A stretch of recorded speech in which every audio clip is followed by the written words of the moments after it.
Europe 1, il est 6h56. Pierre de Villeneuve. Le vrai faux de l'info, c'est avec vous, Anne Le Gall. Bonjour. Bonjour Pierre, bonjour à tous. Hier, Thierry Solère s'est prononcé pour la fin de l'immunité parlementaire. Il n'exclut pas de déposer un amendement en ce sens avec la loi sur la moralisation de la vie politique. Car pour le député Les Républicains des Hauts-de-Seine, l'immunité parlementaire qui figure à l'article 26 de notre Constitution ne sert à rien, sauf à entretenir l'idée d'une classe politique privilégiée. Dès qu'un juge d'instruction veut mettre un député en examen et qu'il a besoin de le contraindre pour éventuellement le placer en garde à vue, il demande au bureau de l'Assemblée la levée et elle est automatique. Donc ça sert à quoi? À pas grand-chose, à part à entretenir ce petit soupçon perpétuel que cette classe politique française, elle essaye de ne pas vivre comme les autres.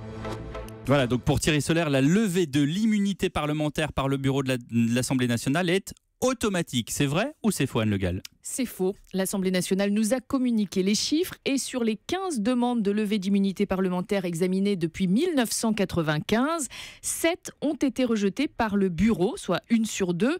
C'est ainsi par exemple qu'en 2014, le député UMP Lionel Lucas a conservé son immunité suite à une affaire d'heures supplémentaires supposées indues dans sa commune, qu'en 2016, le député d'hiver gauche de Haute-Corse, Paul Giacobbi, a gardé la sienne alors qu'il était cité dans un dossier de détournement de fonds publics, ou qu'en février dernier, il n'y a pas eu de levée d'immunité pour Gilbert Collard, député Rassemblement Bleu Marine du Gard, suite à la diffusion d'images violentes de Daesh. Alors évidemment, le bureau de l'Assemblée nationale ne se prononce pas sur le fond des affaires, sinon il empiéterait sur le terrain judiciaire, mais c'est le manque de précision du juge qui peut conduire à émettre un refus. En gros, le bureau vérifie que les poursuites sont bien motivées par des questions juridiques et non politiques. C'est donc un faux. Cela dit, Thierry Solère a ouvert un débat et le gouvernement a indiqué qu'il n'était pas opposé à une éventuelle suppression de cette immunité parlementaire. C'est exact et ça promet des discussions car Thierry Solère n'est pas le seul à remettre en cause cette immunité.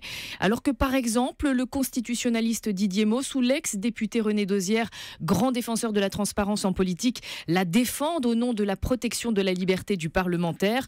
Pour eux, cette immunité est nécessaire, d'autant qu'elle a été déjà allégée avec la réforme de 95 et qu'il n'est plus nécessaire désormais de demander la levée de l'immunité pour une mise en examen. Merci, c'était Anne Le Gall.